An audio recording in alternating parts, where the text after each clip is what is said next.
Hey, what's up YouTube? So this is just a little update video on the stand I'm currently building for the 40-gallon breeder. That was supposed to be for Crahan, my peacock mantis shrimp. Again, the original plan was to put them in a 40-gallon breeder. Slight change of plans since right now Petco's having their $1 a gallon sale. I opted for a new plan. So the 40-gallon breeder will sit up here. And I'm gonna do just a regular small mixed reef tank up top. And down here, I'm gonna build a secondary shelf to where I can put that 20-gallon you see there underneath the 30-gallon. That will be for the mantis shrimp Crahan. So it's gonna kind of, guess you could say it's gonna be like a rack system, sort of. But I'm just gonna try to maximize the space that I have in mind for the tank. Yeah, basic stand, probably overbuilding it. But you know, more is always better for me when it comes to strength. And this design has already proven more than strong. So for what I plan to use it for, again, I'm gonna have plenty of strength for what I'm gonna have mounted on here. So this is just a basic frame. I'm gonna put some trim pieces around it so that finished trim so that it looks a lot nicer for where I'm gonna put it in the house. It probably gonna go be painted white.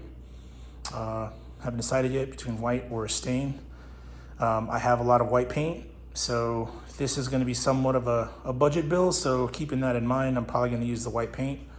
Use what I have. A lot of this was scrap wood that I had laying around. I did have to buy a few 2x4s, but a lot of this was scrap wood left over from a previous project that I had around the house. So it's actually worked out quite well. So again, it's going to be a budget build in the sense that I'm using, you know, regular trimmed breeder tanks or 20-gallon standard, you know, long tanks from Petco. Wasn't going to go out and buy anything rimless or anything like that for now. So yeah, little update. I'm gonna get back to it, and I'll be back to show kind of the progress. Thanks. So that's it. It's pretty much the finished product as far as structure goes. I'm still gonna, you know, put some trim around it, sand it down, put some trim, paint it. But yeah, that's pretty much just what it's gonna be. So it's gonna be the 40-gallon up top, 20-gallon on the bottom. The 20-gallon is going to be dedicated to the mantis shrimp. Pretty much built it so I have, you know, enough room to do some maintenance on the tank. It's going to be some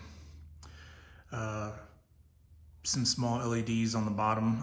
Mantis shrimp don't really need a whole lot of light. I'm not going to do any kind of you know, corals or anything on there. It's just going to be some live rock sand and the mantis shrimp, but I just want him to have more room. So that's where he's gonna be. The bottom there, that's either I haven't decided if I'm gonna finish that off and just do slide in, you know, baskets for my supplies, or if I'm gonna do drawers. Just to keep it simple, I'm probably just gonna finish it off and just slide in some baskets on either side for all my supplies and whatnot. So yeah, it's, you know, basic stand, plenty strong. I'm not really concerned about the weight. I mean, the tanks aren't that big, and you know, this design, I've had 150-gallon tank sitting on, obviously a much larger stand, but the same principle in how I built it. A design that I actually got from King of DIY, as most of you already know. You know, he's the one that gave me the original idea, and I kind of just follow suit with every stand that I built so far, and it's worked out great. So yeah, not much else to talk about. Like I said, it's pretty much done from a structure standpoint. I just have to finish it off and do a couple of other little odds and ends on it, and hope to be sliding it inside the space in the house for mock-up this weekend. But yeah, that's it. Comment, like, subscribe, and see you guys soon. Thanks.